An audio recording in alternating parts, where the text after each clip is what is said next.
are very proud to welcome you here.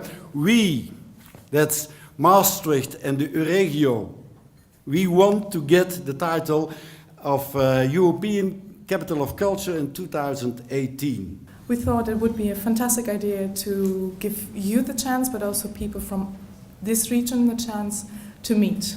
This is about Little Europe. And we have to deal with things like crossing border problems, with language problems, with diverse cultures. And that's why we are egoistic, because we're saying, if you can bring people, you from this Charlemagne Prize, people from this our region together, maybe we can discuss something and we can find some solutions that we can use for our future here. I have made 5 groups, and when you came in you got a color, and this color matches one of the groups. I would just quickly introduce the discussion leaders so that you can recognize them and find your group. So that's blue, yellow, pink, green and orange.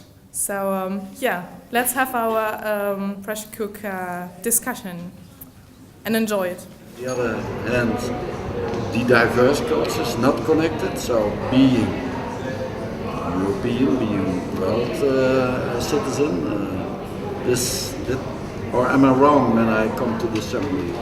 I don't think we do recognize, for example, like we're diverse right now, and we do recognize that we're from different environments, but we don't make it a subject of discussion. We don't make it like, for example, if she's Chinese and I want to help her, I just point out that she's Chinese. At some point, you're all gonna be feeling like, oh, she's Chinese, so we have to be careful with her, and then she's gonna feel like very bad. And what we do is we cycle through Europe, and by doing so we try to raise awareness of the issues. We say there must be more financial support coming from the EU, but also the national governments need to put more money to education, and the universities, they need to.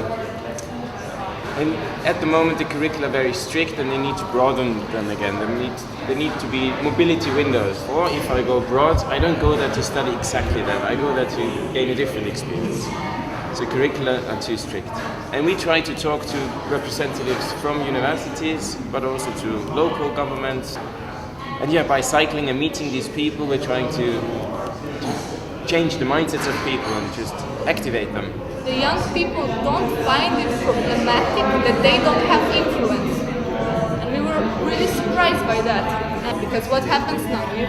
We have child parliament, we have youth parliament, and in the end, they didn't trust us. When we were working for 2 years with these young people, they said, what will happen with the things we will do? And we were like, they will be in school, and they laughed. I have another project called Project Unify, which I would like to talk about. It's also a website. Most of the projects are websites, and you write a really long 4,000-word article on your country, and you're supposed to be a teenager. You're supposed to be under 18, and it's your country from your perspective. The main purpose is to remove misconceptions about countries. And outside of kind of creating platforms and kind of doing it online, like a more, person-to-person contact. Maybe a project which would introduce the older generation to technology. And I think that's another difference, though, isn't it? Some people have the incentive to use it for communication, but would they use it in the same way to access information? The easier way, I guess, would be like to organize workshops and local events and stuff like that. You know what I mean? Like you said, I think it's better maybe now that we take a broader look as well over, because if we did get quite into the kind of local and an idea between young and old, but maybe now we can take a step back and think more. Are you referring to knowledge? So yeah.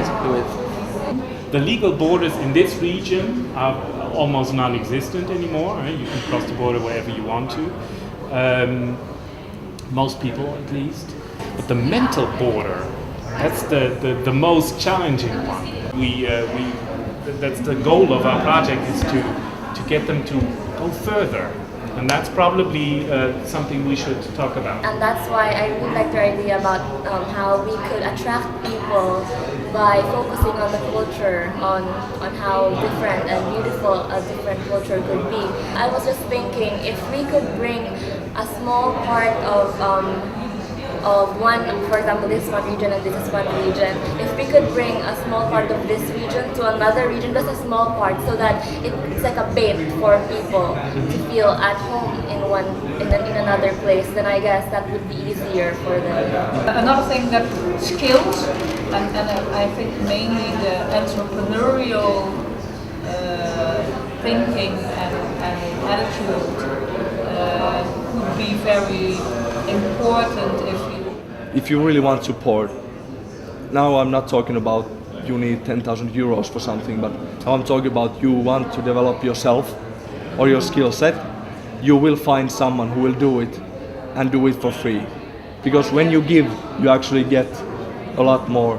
And that's something that I think that that's like the basis of our generation.